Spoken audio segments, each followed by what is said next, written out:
Hello दोस्तों, welcome back to my YouTube channel sky का GK. दोस्तों, ज्ञान बिंदु जीएस एकेडमी का टेस्ट लेकर आ चुके हैं, जो बिहार दुर्गा मेंस के लिए बहुत इंपॉर्टेंट है। ठीक है, ये फुल टेस्ट है जिसमें 100 क्वेश्चन होगा। और दोस्तों, ये टेस्ट 6 है, टेस्ट 5 तक कंप्लीट कर चुके हैं। उसका हम प्ले लिस्ट बना दिए हैं, उसका लिंक डाल देंगे डिस्क्रिप्शन में, आप लोग देख लीजिएगा। ठीक है दोस्तों, अगर आप हमारे चैनल पर नए हैं तो चैनल को सब्सक्राइब कीजिएगा, वीडियो को पूरा देखिएगा और कमेंट में बताइएगा कि वीडियो कैसा लगा है। तो दोस्तों चलिए शुरू करते हैं बिना समय गए। दोस्तों सभी क्वेश्चन का रिवीजन और डिस्कशन करते हैं। देखते हैं फर्स्ट क्वेश्चन। पहला क्वेश्चन क्या है? नाजीवाद दर्शन से संबंधित निम्नलिखित कथनों पर विचार कीजिए। उपयुक्त में से कौन सा कथन सत्य है, ये बताइए। तो पहला कथन है क्या है कि यह उदारवाद और लोकतंत्र का प्रबल विरोधी है। सही है पहला कथन। दूसरा कथन बोल रहा है यह अंतर्राष्ट्रीय समाजवाद का प्रबल समर्थक है। नहीं, ये गलत है। और तीसरा, इसमें सर्वसत्तावादी राज की संकल्पना है। ये भी सही है दोस्तों। तो कौन कौन सही हुआ? केवल 1 और 3 सही है, तो ऑप्शन नंबर ए आंसर हो जाएगा। ठीक है, केवल 1 और 3 जो है वो सत्य है। नेक्स्ट क्वेश्चन, दूसरा क्वेश्चन है, ये मैथ का क्वेश्चन दोस्तों, तो आप लोग बना लीजिए इसका। तो इसका आंसर आपको आएगा ऑप्शन नंबर सी, यानी कि सभी जो है सही है। नेक्स्ट तीसरा देखते हैं। तीसरा क्वेश्चन है, चाल और वेग के संदर्भ में निम्नलिखित कथनों पर विचार कीजिए। उपयुक्त कथनों में से कौन सा सही नहीं है, ये बताना है। ठीक है, तो पहला कथन दिया है, प्रति इकाई समय में वस्तु द्वारा तय की गई दूरी उसकी चाल है और प्रति इकाई समय में हुआ विस्थापन इसका वेग है। ये तो सही है। दूसरा कथन है, वेग वस्तु की चाल के साथ साथ उसकी दिशा को भी व्यक्त करता है। ये भी सही है। तीसरा कथन है, चाल तथा वेग दोनों का मात्रक मीटर प्रति वर्ग सेकेंड होता है। नहीं दोस्तों, ये गलत है। चाल और वेग का मात्रक होता है मीटर प्रति सेकेंड, और ये वाला मात्रक जो है त्वरण का होता है। ठीक है, तो तीसरा कथन गलत है, तो यही आंसर हो जाएगा ऑप्शन नंबर सी, केवल 3 जो है गलत है। नेक्स्ट 4 नंबर क्वेश्चन है, विजयनगर साम्राज्य की सामाजिक स्थिति के बारे में सही कथन का चयन कीजिए। कोड के हिसाब से आंसर बताना है। तीनों क्वेश्चन दिया है, चलिए कथन पढ़ते हैं। पहला कथन है, सती प्रथा का चलन नहीं था। नहीं, ये तो गलत है। सती प्रथा का उल्लेख विभिन्न यात्रियों ने भी किया है, जैसे बारबोसा, नूनीज व सीजर फ्रेडरिक्स जो है आया था विजयनगर साम्राज्य, वो सबने किया है, यानी कि ये कथन गलत है। दूसरा कथन है, बाल विवाह का प्रचलन नहीं था। तो ये भी गलत है दोस्तों। तीसरा कथन है, विधवा विवाह मान्य होता था। ये सही है, केवल यही सही है, तो आंसर हो जाएगा ऑप्शन नंबर ए, केवल 3 जो है सत्य है, याद रखिएगा इसको। नेक्स्ट है 5 नंबर, भारत के राष्ट्रपति और उपराष्ट्रपति के निर्वाचन के संदर्भ में निम्नलिखित कथनों पर विचार करें। ठीक है, और इसमें से आपको कौन सा कथन सत्य है, ये बताना है। तो पहला कथन दिया है कि राष्ट्रपति के चुनाव में संसद के दोनों सदनों के सभी सदस्य भाग लेते हैं। तो दोस्तों ये गलत है। ठीक है, राष्ट्रपति चुनाव में संसद के दोनों सदनों के निर्वाचित सदस्य भाग लेते हैं, सभी नहीं लेते हैं। ठीक है, तो ये कथन गलत हो गया। दूसरा है, उपराष्ट्रपति के चुनाव में केवल संसद के निर्वाचित सदस्य भाग लेते हैं। तो ये सही बात है, दूसरा तो सही हो गया। तीसरा है, नहीं दोस्तों ये गलत है। उपराष्ट्रपति के चुनाव में केवल संसद के निर्वाचित सदस्य नहीं, ये जो है इसमें निर्वाचित और मनोनीत दोनों लेता है, तो ये गलत हो जाएगा ये भी कथन। ठीक है, मनोनीत नहीं दिया, सिर्फ निर्वाचित बोल रहा है, तो निर्वाचित और मनोनीत दोनों भाग लेता है उपराष्ट्रपति के चुनाव में। तीसरा कथन है, राज्य विधानसभा के निर्वाचित सदस्य राष्ट्रपति के निर्वाचन में तो भाग लेते हैं, परंतु उपराष्ट्रपति के निर्वाचन में नहीं लेते हैं। ये सही है, तीसरा कथन सही है। चौथा कथन है, केंद्र शासित प्रदेश दिल्ली एवं पुदुचेरी की विधानसभाओं के सदस्य राष्ट्रपति की निर्वाचक मंडल का हिस्सा है। हाँ दोस्तों, ये भी है, तो ये भी सही है। तो इसका आंसर क्या हो जाएगा? कथन 3 और 4 जो है सही है। देख लेते हैं ऑप्शन नंबर कितना में है। तो ऑप्शन नंबर आपका हो जाएगा बी हो जाएगा। ठीक है, केवल 3 और 4 जो है सत्य है। नेक्स्ट 6 नंबर प्रश्न है, कथन और कारण वाला है। कथन ए दिया है, क्षोभ मंडल की ऊंचाई विषुवत वृत्त पर सर्वाधिक है। सही बात है।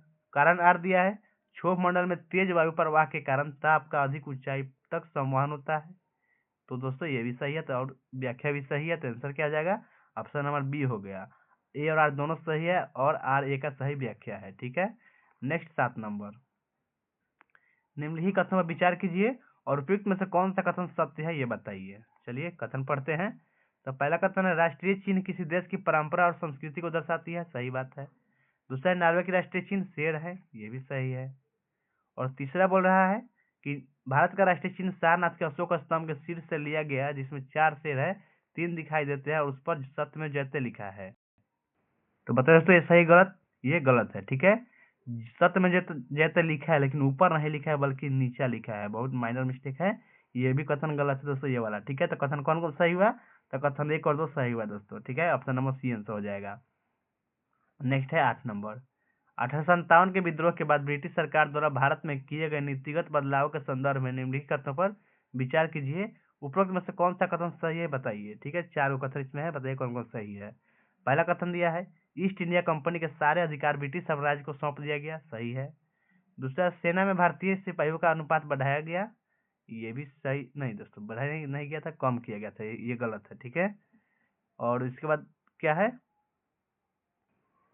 तीसरा है, मुसलमानों की जमीन और संपत्ति बड़े पैमाने पर जब्त की गई, ये भी सही बात है। चौथा, अंग्रेजों ने फैसला किया कि वे भारत के लोगों के धार्मिक और सामाजिक रीति रिवाजों का सम्मान करेंगे, ये भी सत्य बात है। तो आंसर क्या हो गया, 1, 3 और 4 सही है, यानी कि आंसर हो गया ऑप्शन नंबर बी, डी हो गया। ठीक है, केवल 1, 3 और 4 सत्य है। नेक्स्ट आगे बढ़ते हैं। 9 नंबर प्रश्न है, निम्नलिखित कथन पर विचार कीजिए। मैथ्स का है दोस्तों, तो आप लोग इसको सॉल्व कीजिए। इसमें से असत्य चुनना है, तो असत्य इसमें से कोई नहीं होगा, दोनों सही है, तो आंसर ऑप्शन डी आ जाएगा इसका। नेक्स्ट है 10 नंबर, रक्त समूह के संदर्भ में निम्नलिखित कथनों पर विचार कीजिए। उपयुक्त कथनों में से कौन सत्य है, ये बताइए। चलिए कथन पढ़ते हैं। पहला कथन दिया है, 4 रक्त समूह ए बी और ओ में ओ सर्वदाता समूह है, ये सही है। दूसरा है, प्लाज्मा में प्रतिरक्षी यानी कि एंटीबॉडी वे प्रोटीन पदार्थ है जो प्रतिजन यानी एंटीजन के विरुद्ध पैदा होता है, ये भी सही है दोस्तों। तीसरा है, रक्त समूह ए बी में प्रतिजन अनुपस्थित होता है, ये गलत है। तो आंसर क्या हो जाएगा, 1 और 2 जो है सत्य है। ऑप्शन नंबर क्या हो जाएगा, ऑप्शन नंबर डी हो जाएगा। ठीक है, नेक्स्ट आगे बढ़ते हैं हम लोग। और ये एंटीजन और प्रतिजन जो है ये ओ में नहीं होता है, लेकिन ए बी में होता है। और ए बी में क्या नहीं होता दोस्तों, एंटीबॉडी नहीं होता है ए बी में। ठीक है, नेक्स्ट क्वेश्चन 11 नंबर। 11 नंबर प्रश्न क्या है, टैग और क्या है, जीआई टैग प्राप्त उत्पाद और राज्य को मिलान करना है। ठीक है, चलिए इसको मिलाते हैं। क्या है, घरचोली साड़ी है, ये कहाँ का है दोस्तों बताइए। घरचोली साड़ी जो है ये गुजरात का है। ठीक है, जिसको जीआई टैग मिला हुआ है। उसके बाद है अंबाजी संगमरमर, तो अंबाजी संगमरमर ये है, ये भी गुजरात का ही है। ठीक है, तो इसको भी गुजरात से मिला देंगे, दो गुजरात में है, ये है। उसके बाद है ओजोफेनी, तो ओजोफेनी जो है ये कहाँ का है, ये संबंधित राज्य है, गोवा का है। ठीक है, ओजोफेनी जीआई टैग मिला है, ये गोवा का है, इसको गोवा से मिला दिए। उसके बाद हो जाएगा तिरंगा बर्फी, तो ये आपको उत्तर प्रदेश से है। ठीक है, तिरंगा बर्फी जो है उत्तर प्रदेश के लिए, तिरंगा बर्फी के लिए उत्तर प्रदेश को मिला है जीआई टैग। तो इसका मिलान कीजिएगा तो आंसर क्या आएगा, तो आंसर आपको ऑप्शन नंबर बी आ जाएगा। ठीक है, नेक्स्ट आगे बढ़ते हैं। उसके बाद 12 नंबर, 12 नंबर बताना है कि निम्नलिखित कौन सा युग्म जो है गलत है। ठीक है, एक तरफ लोक नृत्य है, फिर दूसरी तरफ है राज्य दिया है, तो बताइए कौन जो है गलत है। सरहुल झारखंड, ये तो सही है, सही है ना, हाँ ये सही है। उसके बाद है मुखौटा नृत्य अरुणाचल प्रदेश, तो ये भी सही है दोस्तों। तीसरा है बिहू मेघालय, यही तो गलत हो गया, बिहू जो है असम का है। ठीक है, याद रखिएगा, बिहू कहाँ का है, असम का है। उसके बाद भारतनाट्यम तमिलनाडु, ये सही है। ठीक है, और मेघालय का कौन कौन नृत्य, लाहो और बांग्ला जो है मेघालय का लोक नृत्य है। ठीक है, याद रखिएगा। नेक्स्ट 13 नंबर प्रश्न, निम्नलिखित कथनों पर विचार कीजिए। उपयुक्त कथनों में से कौन सा सही है, ये बताना है। ठीक है, तो 2 कथन दिया है, दोनों में सही चुनना है। पहला कथन दिया है, खाद्य सुरक्षा का अर्थ है सभी लोगों के लिए सदैव पोषण युक्त भोजन की उपलब्धता, पहुंच और इसे प्राप्त करने का सामर्थ्य, ये तो सही बात है। दूसरा है, भारत में खाद्य सुरक्षा के लिए बफर स्टॉक और सार्वजनिक वितरण प्रणाली जैसे कार्यक्रम सुनिश्चित किए गए हैं, ये भी सही है। तो आंसर क्या हो जाएगा, ऑप्शन सी हो जाएगा, 1 और 2 दोनों कथन सही है। नेक्स्ट 14 नंबर मिलान करने वाला क्वेश्चन आ गया। एक तरफ ऐतिहासिक काल है, दूसरी तरफ पुरातात्विक स्थल है। ठीक है, तो भीमबेटका ये कहाँ का है बताइए, किससे मिल जाएगा, तो ये मिल जाएगा आपके मध्यपाषाण काल संबंधित है। ठीक है, भीमबेटका जो है मध्यपाषाण काल संबंधित है। उसके बाद है बेलन, तो बेलन है ये पूरा पाषाण काल से संबंधित है। फिर है नवदा टोली, तो नवदा टोली जो है ये कहाँ से संबंधित है, ये आपके हो जाएगा ताम्रपाषाण काल से हो जाएगा। और मेहरगढ़ जो है ये नवपाषाण काल का स्थल है। ठीक है, तो आंसर क्या हो गया, ऑप्शन नंबर देख लेते हैं, सी हो जाएगा दोस्तों। ठीक है, 15 नंबर क्वेश्चन है, रीजनिंग है, तो आपको इसको सॉल्व कीजिए, क्या आंसर आएगा, तो आंसर आएगा आपको ऑप्शन नंबर ए आ जाएगा। ठीक है, ऑप्शन नंबर ए केवल इसका एक जो है सही है। नेक्स्ट क्वेश्चन इसके बाद क्या है, 16 नंबर, निम्नलिखित युग्मों पर विचार कीजिए। उपयुक्त युग्मों से कौन सुमिलित है, ये बताइए। ठीक है, तो पहला दिया है लिथियम क्षार धातु दिया है एक तरफ, और दूसरी तरफ उपयोग दिया है। तो लिथियम का उपयोग दिया है विद्युत रासायनिक सेल, ये सही है कि गलत बताइए। ये जो है सही है दोस्तों। ठीक है, लिथियम का उपयोग विद्युत रासायनिक सेल में होता है, तो सही बात है। दूसरा क्या है कि द्रव सोडियम धातु का उपयोग, द्रव सोडियम धातु का उपयोग नाभिकीय रिएक्टर के शीतलम के रूप में होता है, ये भी सही मिलाया हुआ है। तीसरा है पोटेशियम का उपयोग दिया है प्रकाश विद्युत सेल में, नहीं दोस्तों पोटेशियम का उपयोग प्रकाश विद्युत सेल में नहीं होता है, गलत मिलाया हुआ है। इसका उपयोग होता है जैविक क्रियाओं में, ठीक है। और सीजियम का उपयोग ये होता है किसमें, इसका उपयोग होता है प्रकाश विद्युत सेल में, तो ये दोनों जो है गलत मिलाया हुआ है। तो आपको सही चुनना है, तो कथन 1 और 2 जो है सही मिलाया हुआ है, तो आंसर हो जाएगा ऑप्शन नंबर डी, ठीक है। नेक्स्ट 17 नंबर क्वेश्चन क्या है, मिलान करना है। भाग दिया है और दूसरी तरफ प्रावधान है। तो पहला है क्या, भाग 13 है, तो भाग 13 में क्या प्रावधान किया गया है बताइए। तो भाग 13 में है आपका भारत के राज्य क्षेत्र के भीतर व्यापार वाणिज्य और समागम, ये चौथा से मिल जाएगा। उसके बाद है भाग कितना है दोस्तों, 18। तो भाग 18 जो है इसमें क्या है, ये तो सबको पता है, भाग 18 जो है आपात से संबंधित है, ठीक है, आपात उपबंध भाग 18 में है। उसके बाद है भाग 16। तो भाग 16 में क्या है, तो भाग 16 में जो है राज्य सरकारें होना चाहिए, ठीक है। तो इसके क्या मिला देंगे, नहीं सॉरी दोस्तों, भाग 16 में जो है कुछ वर्गों से संबंधित विशेष प्रावधान दिया गया है, ठीक है, पहला से मिल जाएगा। उसके बाद है भाग 8। तो भाग 8 में संग्रह क्षेत्र है, तो आपको भी पता है, तो आंसर क्या हो जाएगा, कौन सा ऑप्शन, ऑप्शन नंबर डी हो जाएगा, ठीक है। सबको याद रखिए दोस्तों, भाग से क्वेश्चन आते रहता है, पूरा भाग बोल देते हैं, सुन लीजिए, ठीक है। भाग 1 में क्या है, संघ और राज्य क्षेत्र है। भाग 2 में क्या है दोस्तों, तो भाग 2 में है नागरिकता। भाग 3 में मूल अधिकार है। भाग 4 में नीति तत्व है। भाग 4 के क में मूल कर्तव्य है, ठीक है। और भाग 5 में संघ सरकार है। भाग 6 में राज्य सरकार है। भाग 7 में निरस्त हो गया, भाग 7 खत्म हो गया, ठीक है। भाग 8 में संघ राज्य क्षेत्र है। भाग 9 में पंचायत है। भाग 9 के क में क्या है, नगर पालिका। 9 के ख में सहकारी समिति है। भाग 10 में अनुसूचित जाति जनजाति क्षेत्र है।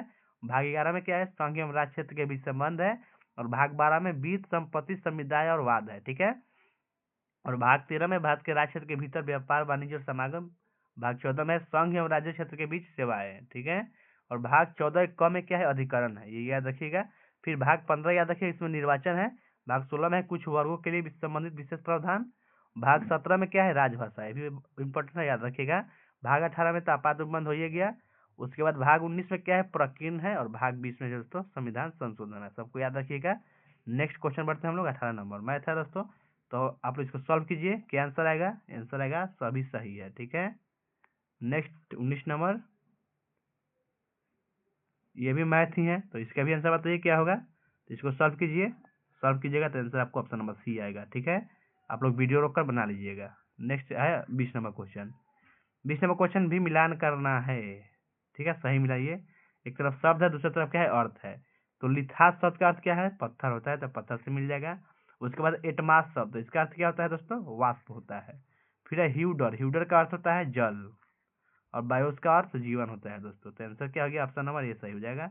नेक्स्ट बढ़ते हैं, 21 नंबर प्रश्न है, नौर बलि प्रथा को समाप्त करने का श्रेय किस गवर्नर जनरल को जाता है, बताइए इसका आंसर। तो ये जाता है आपके हार्डिंग प्रथम को, ऑप्शन नंबर बी हो जाएगा, हार्डिंग प्रथम को, ठीक है, याद रखिए, एग्जाम में आते रहता है। और नौरबली प्रथा जो है मुख्यतः किस जनजाति में प्रचलित है, ये पूछेगा, तो हो जाएगा खोंड जनजाति, ठीक है, खोंड जनजाति, इसको भी याद रखिएगा। नेक्स्ट 22 नंबर क्वेश्चन देखते हैं।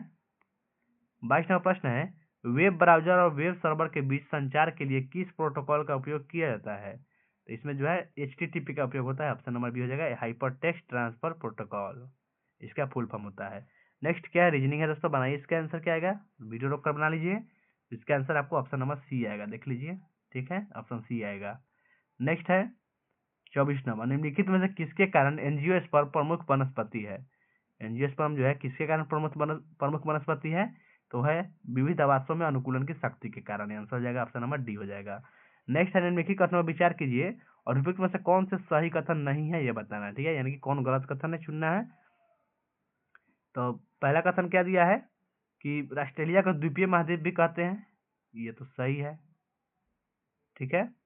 दूसरा कथन है, विश्व का सबसे बड़ी नदी बेसिन नील नदी का है, नहीं दोस्तों ये गलत है, ठीक है, विश्व की सबसे बड़ी नदी बेसिन जो है नील नदी का नहीं है, किसका है, अमेजन नदी का है, ठीक है। तीसरा कथन है, एडमंड हिलेरी माउंट एवरेस्ट पर चढ़ने वाले पहले व्यक्ति थे, सही है। ये कब चढ़ी थी दोस्तों, ये 1953 में चढ़ी थी, 29 मई 1953 को, ठीक है, याद रखिएगा। फिर आपका बछेंद्री पाल मई 1984 में माउंट एवरेस्ट पर अपना कदम रखा, ये भी सही है, ठीक है, ये 23 मई 1984 को चढ़ी थी। तो इसमें से कौन कौन सही है, तो कथन 1, 2 नंबर तो गलत हो गया, 1, 3 और 4 जो है सही है, ठीक है। तो आपको चुनना है कौन सही नहीं है, तो कथन 2 जो है सही नहीं है, तो आंसर ऑप्शन सी हो गया, कथन 2 जो है गलत है।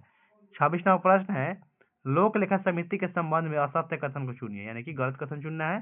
तो बताइए इसमें से कौन सा कथन गलत है। पहला कथन दिया है, पहला ऑप्शन, यह भारत के सबसे पुरानी वित्तीय समिति है, ये तो सही है। ठीक है, तो लोक लेखा समिति का गठन जो है ये भारत सरकार ने 1919 के अंतर्गत पहली बार 1921 में हुआ था, याद रखिएगा, यानी कि सबसे पुराना है। और लोक लेखा में 22 सदस्य होते हैं, 15 लोकसभा से और 7 राज्यसभा से होते हैं। ठीक है, इसका कार्यकाल 1 वर्ष का होता है, यह भी ध्यान रखिएगा। दूसरा कथन है, इस समिति को प्राक्कलन समिति की जुड़वा बहन कहते हैं, ये भी सही बात है। और प्राक्कलन समिति में 30 सदस्य होते हैं, ये भी याद रखिएगा। नेक्स्ट है, इस समिति के अध्यक्ष सामान्यतः सत्ताधारी दल का होता है, नहीं दोस्तों, लोक लेखा समिति का अध्यक्ष जो है सत्ताधारी दल का नहीं होता है, बल्कि विपक्ष का होता है कोई सदस्य। ठीक है। चौथा, यह समिति सरकार के वार्षिक लेखों की जांच करता है, ये भी सही है। तो आंसर क्या आ गया, ऑप्शन नंबर सी हो जाएगा, जो गलत है। ठीक है। 27 नंबर क्वेश्चन है, वर्ष 1997 में संपन्न क्योटो प्रोटोकॉल का संबंध किससे है। तो क्योटो प्रोटोकॉल का संबंध है वो ग्रीन हाउस गैसों के उत्सर्जन में कटौती से है। ठीक है, आंसर ऑप्शन नंबर सी हो जाएगा, याद रखिएगा। आगे बढ़ते हैं, मैथ है, तो बताइए कौन कौन इसमें सही है। तो इसमें आपका तीनों कथनों से ही प्रश्न का उत्तर दिया जा सकता है, यही सही है, ऑप्शन नंबर डी आएगा, आंसर बना लीजिएगा। नेक्स्ट 29 नंबर प्रश्न देखते हैं। तो ये क्या है दोस्तों, मिलान कीजिए, राज्य है और संस्थापक है। तो बीजापुर राज्य के संस्थापक कौन है बताइए। तो ये हो जाएगा आपका यूसुफ आदिल शाह, दूसरा से मिल गया। फिर है अहमदनगर, तो इसका स्थापना कौन किया है, मलिक अहमद ने किया है, पहला से मिला देंगे। गोलकुंडा का स्थापना कौन किया है, तो ये किया है आपके कुली कुतुब शाह ने। ठीक है, और बिदर का स्थापना अमीर अली बरीद ने किया है। ठीक है, सबको याद रखिएगा, यहाँ से क्वेश्चन आते रहता है। इसका आंसर ऑप्शन सी हो जाएगा दोस्तों। ठीक है।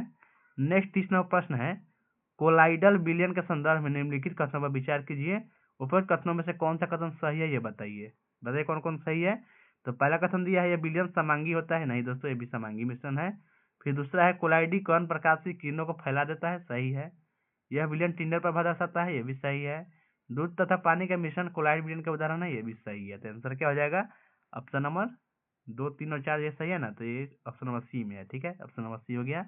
नेक्स्ट है, राष्ट्र को एक काल्पनिक समुदाय की तरह माना जा सकता है, यह किसका कथन है बताइए। बहुत अच्छा क्वेश्चन है कि राष्ट्र को एक काल्पनिक समुदाय की तरह माना जा सकता है, ये किसने कहा है। तो ये कहे हैं आपके बेनेडिक्ट एंडरसन ने, ऑप्शन नंबर सी आंसर हो जाएगा, बेनेडिक्ट एंडरसन। नेक्स्ट है, मैथ है, बनाइए इसको आंसर आएगा आपका 48 रन। ठीक है। नेक्स्ट अब 33 नंबर क्वेश्चन देखते हैं। 33 नंबर प्रश्न है, निम्न में से कौन सा युग्म सही सुमिलित है। एक तरफ जैन तीर्थंकर है, दूसरी तरफ प्रतीक चिन्ह है। तो चलिए इसको देखते हैं कौन जो है सही सुमिलित है। ठीक है, संपसारनाथ इसका दिया है, सब कर्ण से मिलाया है। ठीक है, तो ये तो गलत है। ठीक है दोस्तों, संपसारनाथ का सपर्फन नहीं है, क्या है संपसारनाथ का प्रतीक चिन्ह, तो है आपका स्वास्तिक है। ठीक है, उसके बाद संभवनाथ, संभवनाथ का क्या है, इनका जो गज नहीं दोस्तों अश्व है। और मल्लीनाथ का कलश, ये सही है। ठीक है, और चौथा है शांतिनाथ का दिया है वराह, तो ये सही है गलत, गलत है दोस्तों, वराह जो है विमलनाथ का था। और शांतिनाथ का क्या था दोस्तों बताइए, ये हम आप पे छोड़ते हैं, शांतिनाथ का बताइए प्रतीक चिन्ह। ठीक है, ये भी गलत है, तो आंसर हो गया ऑप्शन नंबर सी जो सही था। और ये मल्लीनाथ वही है जो जिसको जो है दोस्तों आपके श्वेतांबर संप्रदाय जो है महिला मानता है, और दिगंबर संप्रदाय इनको पुरुष मानता है। ठीक है, ये ध्यान रखिएगा मल्लीनाथ को। नेक्स्ट बढ़ते हैं, इसके बाद 34वां प्रश्न है, होल्डिंग टुगेदर फेडरेशन के संदर्भ में भारत की विशेषता पर विचार कीजिए, उपयुक्त में से असत्य कथन चुनिए। ठीक है, इसमें से असत्य कथन चुनना है। तो पहला कथन दिया है, इसमें केंद्र सरकार अक्सर राज्यों की तुलना में अधिक शक्तिशाली होती है, सही बात है। दूसरा, सभी घटक राज्यों को हमेशा समान अधिकार दिए जाते हैं, नहीं दोस्तों ये गलत है। और तीसरा है, शासन की शक्तियों का बंटवारा केंद्र और राज्यों के बीच होता है, ये भी सही है। तो आंसर क्या हो जाएगा, इसमें से असत्य चुनना है, तो कथन 2 जो है असत्य है, आंसर हो जाएगा ऑप्शन नंबर बी। नेक्स्ट बढ़ते हैं, कथन और कारण वाला क्वेश्चन दिया है। कथन दिया है कि पहाड़ों पर पर्वतारोहियों को सांस लेने में कठिनाई होता है, ये तो सही है, कठिनाई होता है। फिर है दूसरा क्या, कि कारण दिया है यार, ऊंचाई के साथ हवा के घनत्व में वृद्धि होती है, नहीं दोस्तों घनत्व कमी होता है, ये भी गलत, ये गलत हो गया। इसका आंसर क्या हो जाएगा, ए सही है परंतु आर गलत है, आंसर हो जाएगा ऑप्शन नंबर सी हो जाएगा। नेक्स्ट हम लोग 36वां प्रश्न देखते हैं। तो 36वां प्रश्न क्या कह रहा है, जेम्स रेनेल को हिंदुस्तान के नक्शे तैयार करने का काम किसने सौंपा था बताइए। किसने को सौंपा था? तो वो था रॉबर्ट क्लाइव ने सौंपा था। ऑप्शन नंबर सी हो जाएगा, रॉबर्ट क्लाइव ने। ठीक है, नेक्स्ट क्वेश्चन मैथ का है दोस्तों, बनाइए इसको, सॉल्व कीजिए वीडियो रोककर। तो इसको आप सॉल्व कीजिएगा तो आपको आंसर क्या आएगा? 4 आंसर आएगा, ऑप्शन नंबर बी आएगा। नेक्स्ट है, पुरुष प्रजनन प्रणाली में कौन सी संरचना शुक्राणु कोशिकाओं को संग्रहित और परिपक्व बनाती है? तो ये इसका आंसर क्या हो जाएगा? वो बनाता है अधिवृषण। ठीक है, ऑप्शन नंबर डी हो जाएगा, अधिवृषण, याद रखिएगा। नेक्स्ट है, गरीबी उन्मूलन तथा आत्मनिर्भरता की प्राप्ति किस पंचवर्षीय योजना के मुख्य उद्देश्य था? तो ये हो जाएगा आपके 5वीं पंचवर्षीय योजना का, ऑप्शन नंबर ए हो जाएगा 5वीं पंचवर्षीय योजना की। ठीक है, इसके बाद नेक्स्ट आगे बढ़ते हैं। तो नेक्स्ट क्या है दोस्तों? सुमिलित नहीं है ये बताना है। निम्नलिखित में से कौन सही सुमिलित नहीं है ये बताना है। मिलाया क्या गया है? एक तरफ नीति या प्रोजेक्ट दिया है और दूसरी तरफ शुरुआत का वर्ष दिया है। तो वन संरक्षण नीति 1952 सही गलत बताइए? वन संरक्षण 1952 ये सही है दोस्तों। ठीक है, दूसरा है प्रोजेक्ट टाइगर 1973, ये भी सही है। तीसरा है प्रोजेक्ट एलिफेंट 1978, नहीं यही गलत है दोस्तों, प्रोजेक्ट एलिफेंट 1992 होगा। ठीक है, याद रखिएगा। अगला है वन जीव अधिनियम, वन प्राणी अधिनियम जो है 72 है, ये भी सही है। तो गलत चुनना था तो ऑप्शन सी जो है गलत है। ठीक है, याद रखिएगा, इसका 1992 है प्रोजेक्ट एलिफेंट। नेक्स्ट है 41वां प्रश्न, परमाणु द्रव्यमान के बारे में निम्नलिखित कथनों पर विचार कीजिए, उपरोक्त दिए गए कथनों में कौन सा कथन सही नहीं है बताइए। ठीक है, तो इसमें से दोस्तों पहला कथन दिया है कि डाल्टन के परमाणु सिद्धांत की सबसे विशिष्ट संकल्पना परमाणु द्रव्यमान की थी, सही बात है। दूसरा है, किसी तत्व के सापेक्षिक परमाणु द्रव्यमान को उसके परमाणुओं के औसत का कार्बन 16 परमाणु के द्रव्यमान के 1/16वें भाग के अनुपात द्वारा परिभाषित किया जाता है, नहीं दोस्तों ये गलत है। ठीक है, 1/12 होना चाहिए। ठीक है दोस्तों, यहाँ पे 12 हो गया, कार्बन 12। और तीसरा कथन है, ऑक्सीजन का परमाणु द्रव्यमान 16 होता है, ये तो सही है। तो आंसर क्या हो गया? गलत चुनना है तो कथन 2 जो है गलत है। ठीक है, 1 और 3 सही है, आंसर ऑप्शन सी होगा, केवल 2 जो है गलत है। नेक्स्ट 42वां प्रश्न है, बिहार में पाइराइट मुख्य रूप से कहाँ मिलते हैं बताइए? बहुत अच्छा क्वेश्चन है, बिहार में पाइराइट कहाँ मिलता है? रोहतास में, ऑप्शन नंबर बी हो गया रोहतास। नेक्स्ट है, जिला न्यायाधीश की नियुक्ति कौन करता है दोस्तों बताइए? जिला न्यायाधीश की नियुक्ति कौन करता है? तो है राज्यपाल करेगा, ऑप्शन नंबर ए हो गया। नेक्स्ट रीजनिंग है, सॉल्व कीजिए इसको, व्हाट किसी जगह पे क्या आएगा, तो इसको आप सॉल्व कीजिएगा तो आपको आंसर आएगा 36। ठीक है, नेक्स्ट है, आधुनिक भारत का प्रथम राष्ट्रवादी कवि किसे कहा जाता है? बहुत अच्छा क्वेश्चन, बताइए किसको कहते हैं आधुनिक भारत का प्रथम राष्ट्रवादी कवि? तो वह हेनरी विवियन डेरोजियो को, ऑप्शन नंबर क्या हो जाएगा? सी हो जाएगा, विवियन डेरोजियो को बोला जाता है। नेक्स्ट क्वेश्चन आगे बढ़ते हैं, 46 नंबर।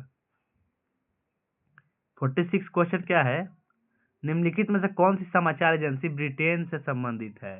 तो ब्रिटेन से संबंधित समाचार एजेंसी इसमें से कौन है? तो आंसर होगा राइटर्स जो है ब्रिटेन के, ऑप्शन नंबर बी हो जाएगा राइटर्स। ठीक है, अंसा ये इटली का है।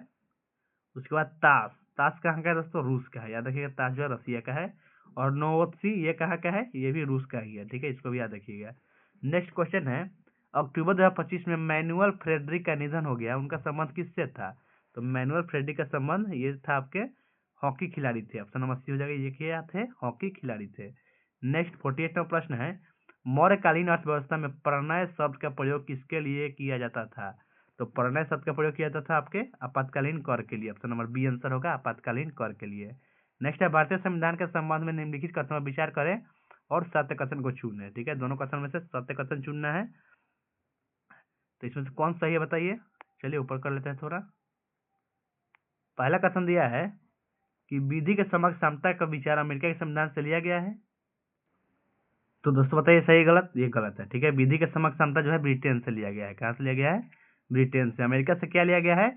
विधियों का समान संरक्षण लिया गया है, दोनों में बहुत अंतर है। दूसरा कथन दिया है, विधियों के समान संरक्षण का विचार ब्रिटेन के संविधान से लिया गया है, तो इधर का उधर लिख दिया है, ये भी गलत है। ये वाला लिया गया है अमेरिका से, और जो पहला दिया है वो लिया गया है ब्रिटेन से। ठीक है, दोनों कथन गलत है, आंसर ऑप्शन डी होगा, इनमें से कोई जो है सही नहीं है। नेक्स्ट क्वेश्चन मैथ है दोस्तों, इसका आप सॉल्व कीजिएगा तो आपको क्या आंसर आएगा? आपको आंसर 17/60 आएगा, ऑप्शन डी आएगा। नेक्स्ट है, निम्नलिखित में से कौन संतुलित रासायनिक समीकरण है बताइए? इसमें से कौन सा समीकरण संतुलित है? तो ऑप्शन डी हो जाएगा, जो संतुलित है। ठीक है, नेक्स्ट है, समाजशास्त्र का जनक किसे माना जाता है? तो आंसर हो जाएगा अगस्त कॉम्प्टे को, ऑप्शन नंबर बी हो गया, अगस्त कॉम्प्टे को समाजशास्त्र का जनक बोलते हैं। नेक्स्ट 53वां प्रश्न रीजनिंग है, सॉल्व कीजिए, तो इसका आंसर आएगा ऑप्शन नंबर सी आ जाएगा दोस्तों। ठीक है, नेक्स्ट है, निम्नलिखित में से कौन अधात्विक खनिज है? इसमें से कौन जो है अधात्विक खनिज है? तो आंसर होगा फॉस्फेट। ठीक है, ऑप्शन नंबर ए हो गया, फॉस्फेट जो है अधात्विक है। नेक्स्ट 55 नंबर प्रश्न है, मिलान करना है, देश और राजधानी का मिलान करना है। ठीक है, तो बताइए नामीबिया का राजधानी कहाँ है? तो इसका राजधानी जो है विंडहॉक है। ठीक है, तीसरा से मिल गया। अंगोला का राजधानी लुआंडा है, तो दूसरा से मिल जाएगा। उसके बाद बोत्सवाना, इसका राजधानी जो है गेबरोन है। ठीक है, चौथा से मिल गया। और गुयाना का राजधानी जॉर्ज टाउन है, याद रखिएगा, चारों को याद रखिएगा, बहुत अच्छा है। इसका आंसर क्या हो गया? ऑप्शन नंबर ए हो जाएगा। ठीक है, नेक्स्ट आगे बढ़ते हैं। 56 नंबर प्रश्न है, बहमनी वंश के किस शासक को दक्कन का नीरो कहा जाता है? बताइए, बहमनी के किस शासक को दक्कन का नीरो कहा जाता है? तो ये कहते हैं दोस्तों हुमायूं शाह को। ऑप्शन नंबर ए हो जाएगा हुमायूं शाह। ठीक है, ये बाबर का वाला हुमायूं नहीं है दोस्तों, ये हुमायूं शाह जो है ये बहमनी वंश का है। ठीक है, आंसर हो गया ऑप्शन ए। नेक्स्ट है, प्रधानमंत्री नरेंद्र मोदी द्वारा लॉन्च किए गए पीएम सेतु पोर्टल का उद्देश्य क्या है? तो पीएम सेतु पोर्टल का उद्देश्य है औद्योगिक प्रशिक्षण संस्थानों का आधुनिकीकरण करना। ऑप्शन नंबर सी आंसर हो गया। नेक्स्ट हम लोग 58वां प्रश्न देखते हैं, ये रीजनिंग है, बनाइए इसको। तो इसको बनाइएगा तो आंसर क्या आएगा? आंसर आएगा 33 मीटर। ऑप्शन नंबर बी आ गया। नेक्स्ट क्या करना है? मिलान करना है, रोग और संबंधित टीका मिलाना है दोस्तों। तो पोलियो का टीका कौन सा है बताइए इसमें से? तो पोलियो का है वो है mumps vaccine, MMR। Option number 3 से मिल जाएगा। उसके बाद है काली खांसी, तो ये किससे होता है? DPT में होता है। काली खांसी की वैक्सीन कौन सा है? DPT है। छोटी माता का वैक्सीन है रूबेला वैक्सीन। और टीबी का वैक्सीन क्या है? BCG नाम है। ठीक है, सबको याद रखिएगा, इसका आंसर हो जाएगा ऑप्शन नंबर डी। नेक्स्ट 60वां प्रश्न है, मुद्रा सभी परिसंपत्तियों में सबसे तरल है, क्यों? बताइए, क्योंकि यह सार्वभौमिक रूप से स्वीकार है। आंसर ऑप्शन ए हो गया, याद रखिएगा इसको। अगला है Fe2O3 प्लस 2L, उसके बाद Al2O3 प्लस 2Fe। ऊपर दी गई अभिक्रिया किस प्रकार की अभिक्रिया है? तो ये जो है ये विस्थापन अभिक्रिया है। आंसर ऑप्शन डी हो जाएगा, विस्थापन अभिक्रिया है। ठीक है, नेक्स्ट 62 नंबर प्रश्न क्या है, निम्नलिखित युग्मों में कौन सही सुमिलित नहीं है? ठीक है, 62 नंबर बताना है, इसमें से कौन जो है सही सुमिलित नहीं है। पहला दिया है अनुच्छेद 39 के क, पुरुष तथा स्त्री को आजीविका का पर्याप्त साधन प्राप्त करने का अधिकार, ये सही है। दूसरा अनुच्छेद 39 के ख, उत्पादन के साधनों का विकेंद्रीकरण, ये जो है दोस्तों गलत है। ठीक है, 39 के ख में क्या है? उसमें है समुदाय के भौतिक संसाधनों का उचित वितरण और स्वामित्व है। ठीक है, तीसरा है अनुच्छेद 39 के घ, इसमें क्या है? पुरुषों और स्त्रियों को दोनों को समान कार्य के लिए समान वेतन, ये सही है। और चौथा है अनुच्छेद 39 के च, इसमें है बालकों को स्वतंत्र और गरिमामय वातावरण में स्वास्थ्य विकास के अवसर मिले, ये भी सही है। तो इसमें गलत कौन है? तो ऑप्शन नंबर बी जो है गलत था, इसका सही बता दिए हैं, याद रखिएगा। नेक्स्ट मिलान करना है, उपनाम और अवसर मिलाना है। चलिए इसको भी मिला लेते हैं। तो पहला दिया है आपका मोतियों का द्वीप किसको बोलते हैं? तो मोतियों का द्वीप तो सबको पता है, किसको बोलते हैं? बहरीन को बोलते हैं, पहला से मिल जाएगा। उसके बाद मध्य रात्रि के सूर्य का देश, ये भी पता है आपको, नॉर्वे को बोलते हैं। एंटीलीज की मोती, ये किसको बोलते हैं? तो ये बोलते हैं क्यूबा को। ठीक है, और गोल्डन पैगोडा का देश तो आपको पता ही है, म्यांमार को बोलते हैं। सबको याद रखिएगा, इसका आंसर कौन सा ऑप्शन हो जाएगा? देखते हैं, ऑप्शन नंबर हाँ डी हो गया दोस्तों। नेक्स्ट 64 नंबर प्रश्न क्या है, संविधान सभा के संदर्भ में निम्नलिखित कथनों पर विचार करें, उपयुक्त में से असत्य कथन चुनिए, यानी गलत कथन चुनना है। तो पहला कथन है, संविधान सभा की प्रथम बैठक 9 दिसंबर 1946 को डॉक्टर राजेंद्र प्रसाद की अध्यक्षता में हुई थी। नहीं दोस्तों, ये गलत है। प्रथम बैठक जो है 9 दिसंबर 1946 को हुआ था, लेकिन जो है इसके अध्यक्ष जो है राजेंद्र प्रसाद नहीं किए थे। ठीक है, कौन थे आपका? वो थे आपके अस्थायी अध्यक्ष थे सचिदानंद सिन्हा जी। ठीक है, और मुस्लिम लीग द्वारा इसको बहिष्कार किया गया था। नेक्स्ट है आपका दूसरा कथन दिया है, संविधान सभा का उपाध्यक्ष HC मुखर्जी थे। तो बताइए सही है? हाँ, ये सही है दोस्तों। ठीक है, और तीसरा है 13 जनवरी 1946 को संविधान सभा में जवाहरलाल नेहरू द्वारा उद्देश्य प्रस्ताव प्रस्तुत किया गया, ये भी गलत है।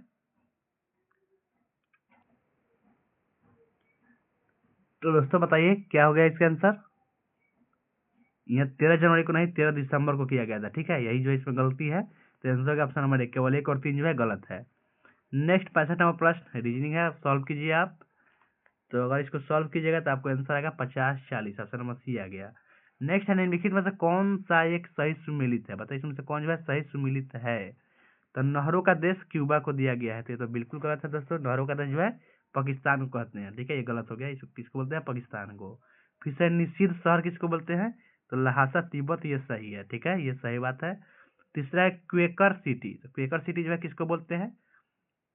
तो ये बोलते हैं फिडोल्फिया को, ठीक है। ये वेनिस को नहीं बोलते हैं, फिडोल्फिया को बोलते हैं। तो ये भी गलत है, ठीक है। अगला है प्राचीन विश्व की सामग्री शिकागो को बोलते हैं। नहीं दोस्तों, ये बोलते हैं रोम को बोलते हैं, ठीक है, याद रखिएगा रोम को।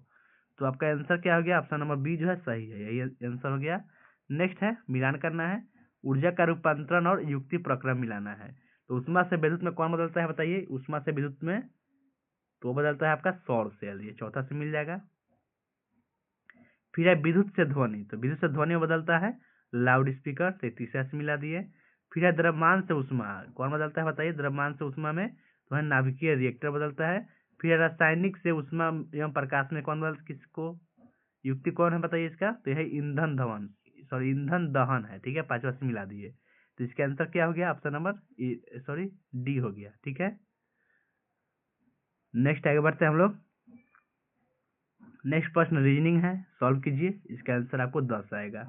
नेक्स्ट है भारत शासन अधिनियम 1935 के संदर्भ में निम्नलिखित कथनों पर विचार करें। उपरोक्त में से कौन सा कथन सही है ये बताना है, ठीक है। चारों कथन में से कौन सा कथन जो है वो सही है। पहला कथन दिया है भारत में संघीय न्यायालय की स्थापना की गई 1935 के तहत, सही बात है, ठीक है। दूसरा है आपका प्रांतों को स्वायत्तता देने का प्रावधान किया गया, ये भी सही है। तीसरा क्या है कि प्रांतों में कार्यकारिणी में द्वैध शासन प्रणाली की शुरुआत हुई, नहीं ये गलत है। चौथा है अवशिष्ट शक्तियां संघीय विधानमंडल को दी गई, नहीं ये भी गलत है। तो इसका आंसर क्या हो गया, कौन कौन सही है, कथन 1 और 2 सही है, ऑप्शन नंबर बी हो जाएगा दोस्तों, कथन 1 और 2 जो है वो सत्य है। नेक्स्ट आगे बढ़ते हैं हम लोग। 70 नंबर प्रश्न, 70 नंबर क्वेश्चन है विश्व का सबसे बड़ा ग्लेशियर लैम्बर्ट ग्लेशियर कहाँ स्थित है। तो लैम्बर्ट ग्लेशियर जो है ये आपके अंटार्कटिका महाद्वीप में है, ऑप्शन नंबर बी हो जाएगा, अंटार्कटिका में है। नेक्स्ट क्या है, फिर मिलान करना है, चलिए मिलाते हैं इसको भी।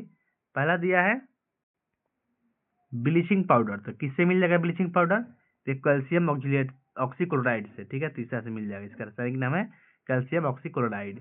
दूसरा है बेकिंग सोडा, इसका रासायनिक नाम क्या है, तो इसका रासायनिक नाम है सोडियम बाइकार्बोनेट, ठीक है, पहला से मिल जाएगा यानी कि NaHCO3, ठीक है।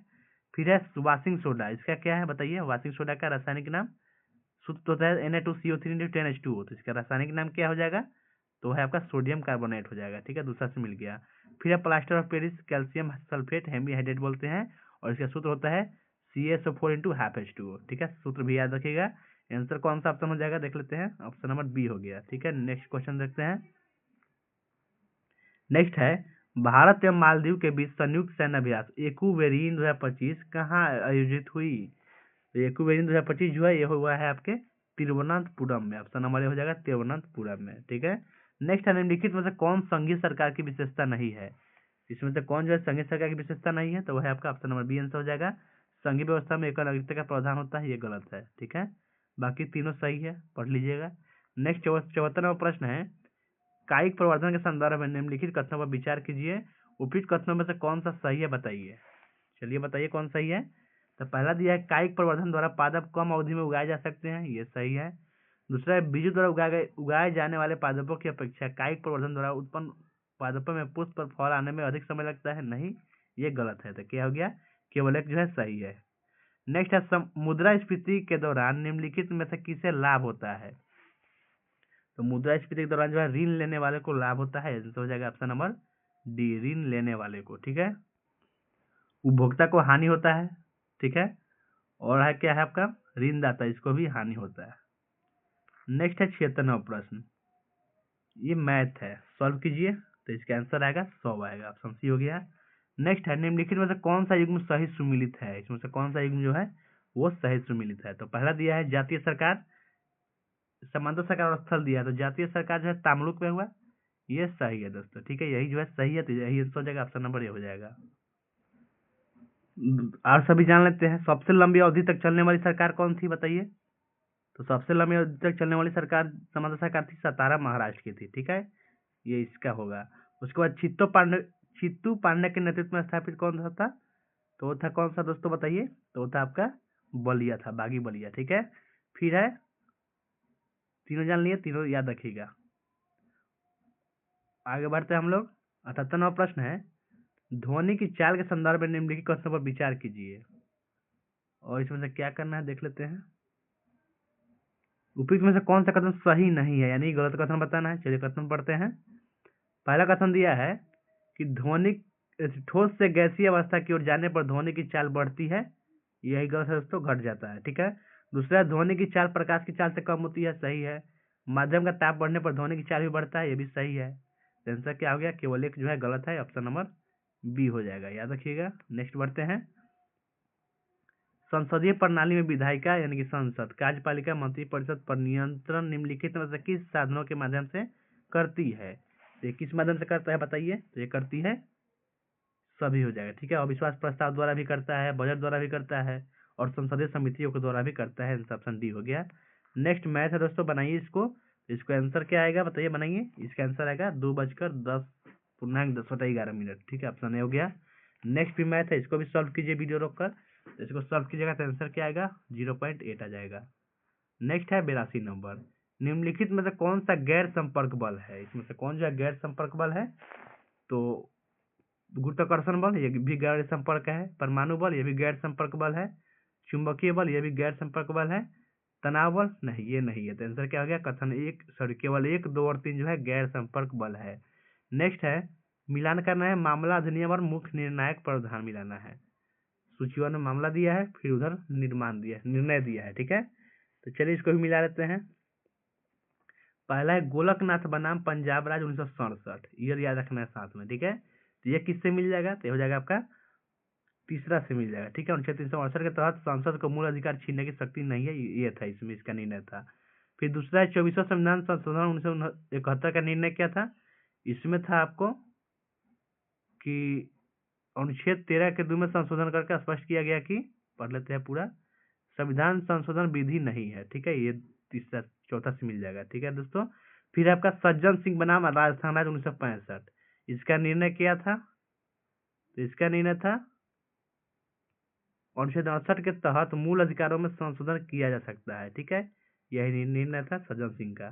फिर था चंपकम दोइराई राजन बनाम मद्रास राज्य 1951, तो इसका निर्णय था आरक्षण को समता के अधिकार का उल्लंघन माना गया था। ठीक है, इसका आंसर देख लेते हैं कौन सा ऑप्शन में सही है, तो ऑप्शन नंबर ए हो जाएगा।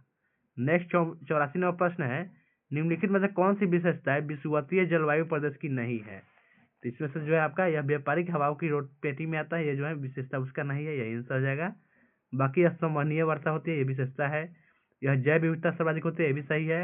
यह दिन रात की अवधि में अंतर कम होता है, ये भी सही बात है। तो आंसर हो गया ऑप्शन नंबर, देख लीजिए। ठीक है, नेक्स्ट 85 नंबर।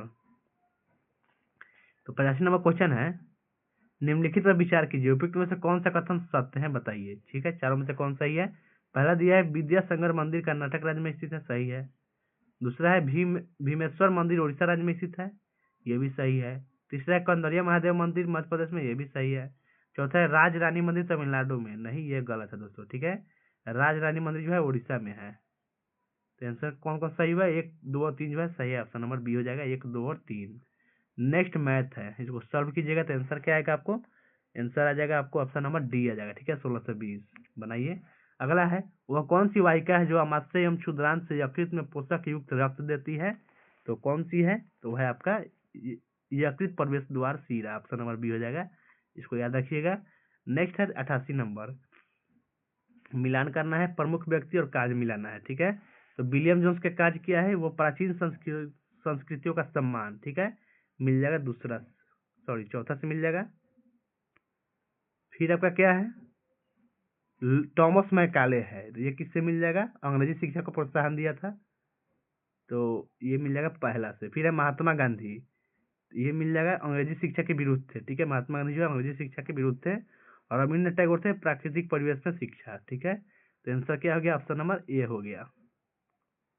नेक्स्ट है 89 नंबर, धातु की चायदानियों के हैंडल लकड़ी से के क्यों बने होते हैं बताइए, क्योंकि लकड़ी जो है उसमें की खराब संवाहक होता है, ऑप्शन नंबर डी हो जाएगा। नेक्स्ट फिर मिलान करने वाला आ गया, समिति और कार्यक्षेत्र मिलाना है, तो वांचू समिति का कार्यक्षेत्र क्या था बताइए, किससे मिल जाएगा, तो वांचू समिति जो है प्रत्यक्ष कर से संबंधित है, चौथा से मिला दिए। फिर है रेखी समिति, तो रेखी जो है ये किससे है, ये अप्रत्यक्ष से कर से है। ठीक है, फिर है भूरेलाल समिति का संबंध, यह है किससे बताइए, बहुत अच्छा है, भूरेलाल समिति जो है इनका संबंध है मोटर वाहन करों में वृद्धि से। ठीक है, दूसरा से मिल जाएगा। फिर है राज्य चुनाव समिति कर सुधार से है, सबको ध्यान रखिएगा। इसका भी आंसर ऑप्शन नंबर बी हो गया। 91वां प्रश्न क्या है, रूमिनेंट अथवा रोमंथी जंतुओं के संदर्भ में निम्नलिखित कथनों में से कौन सा सही है ये बताना है। तो पहला कथन दिया है, रूमिनेंट में आमाशय 4 भागों में बटा होता है, सही है। दूसरा, रूमेन में भोजन का आंशिक पाचन हो जाता है, सही है। तीसरा है, बाद में जंतु इसे छोटे छोटे पिंडकों के रूप में मुख में लाता है तथा इसे चबाता है और इसे रोमंथन यानी कि जुगाली करने कहते हैं, यह भी सही है। तो आंसर क्या हो गया, तीनों कथन सही है। ऑप्शन नंबर क्या हो जाएगा दोस्तों, ऑप्शन नंबर डी हो गया। ठीक है, तीनों कथन सत्य है। नेक्स्ट है, दिए गए समूह में कितने बच्चे हैं, मैथ है, इसको बनाइए। इसमें कितने बच्चे हैं बताना है आपको, बनाइएगा तो आपको आंसर आ जाएगा ऑप्शन नंबर ए। ठीक है। नेक्स्ट 93वां प्रश्न क्या है, फेडेकोर का संबंध है, बताइए किससे संबंधित है फेडेकोर का संबंध, ये है आपके पानी के निजीकरण के विरुद्ध आंदोलन से है, ऑप्शन नंबर सी हो गया। नेक्स्ट है, जिस वेग से एक पिंड दूसरे पिंड के चारों ओर घूमता है उसे क्या कहते हैं, तो उससे हम लोग क्या बोलेंगे दोस्तों, बहुत अच्छा क्वेश्चन है, उसे कक्षीय वेग बोलते हैं, ऑप्शन नंबर बी हो जाएगा कक्षीय वेग।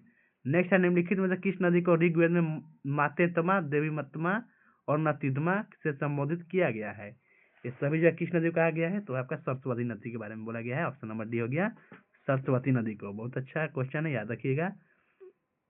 अगला मैथ है दोस्तों, बताइए बनाइए इसको, इसका आंसर आपको 9 आएगा, ऑप्शन सी हो गया। नेक्स्ट है, कैल्शियम तथा मैग्नीशियम निम्नलिखित में से किस ब्लॉक के तत्व हैं, यह एस ब्लॉक के तत्व है, ऑप्शन नंबर ए हो जाएगा एस ब्लॉक के तत्व है। नेक्स्ट है, डैश के गल्फ स्ट्रीम गर्म जलधारा से में मिलने से गहने कोहरे का निर्माण और प्लैंकटन की संख्या में वृद्धि होती है, जिससे मछलियों के लिए पोषक आहार प्राप्त होती है। इसी कारण यहाँ ग्रैंड बैंक, जॉर्जेज बैंक आदि मत्स्य क्षेत्र का विकास हुआ है। तो इसका आंसर क्या होगा, ये हो जाएगा आपको लेब्राडोर की ठंडी जलधारा। ठीक है, और गल्फ स्ट्रीम दोनों मिलता है तब, ऑप्शन नंबर डी आंसर हो गया। नेक्स्ट है, कैबिनेट मिशन की असफलता के बाद मुस्लिम लीग ने पाकिस्तान की अपनी मांग मनवाने के लिए किस दिन प्रत्यक्ष कार्यवाही दिवस मनाने का आह्वान किया था, तो यह आह्वान किया है किस तारीख को, तो आंसर हो जाएगा 16 अगस्त 1946 को, ऑप्शन नंबर बी हो जाएगा दोस्तों 16 अगस्त 1946 को प्रत्यक्ष कार्यवाही दिवस मनाने का आह्वान किया गया। आज का अंतिम प्रश्न देखते हैं दोस्तों, खनिज और अभवांजय रोग ये सम्मिलित कौन कौन बताना है। ठीक है, तो पहला कैल्शियम अस्थि क्षय होता है, ये सही की गलत बताइए, तो ये सही है। दूसरा है आयोडीन, इससे घेंगा होता है ग्वाइटर, ये भी सही है। और तीसरा है लौ से दंत क्षय, ये तो गलत है। ठीक है, तो इसका आंसर क्या हो गया, ऑप्शन नंबर ए हो गया, एक और दो जो है सही है। ठीक है, लोह की कमी से दोस्तों, लोहा की कमी से क्या होता है, और रक्ता होता है, ये भी ध्यान रखिएगा। ठीक है, तो थैंक यू दोस्तों, आज का सेट समाप्त होता है। अगर आपको वीडियो अच्छा लगा है तो लाइक कर दीजिए और अपने दोस्तों में भी शेयर कर दीजिए। चैनल पर नया है तो चैनल को सब्सक्राइब कीजिएगा। ठीक है, मिलते हैं नेक्स्ट वीडियो में, तब तक के लिए टाटा बाय बाय मित्रों।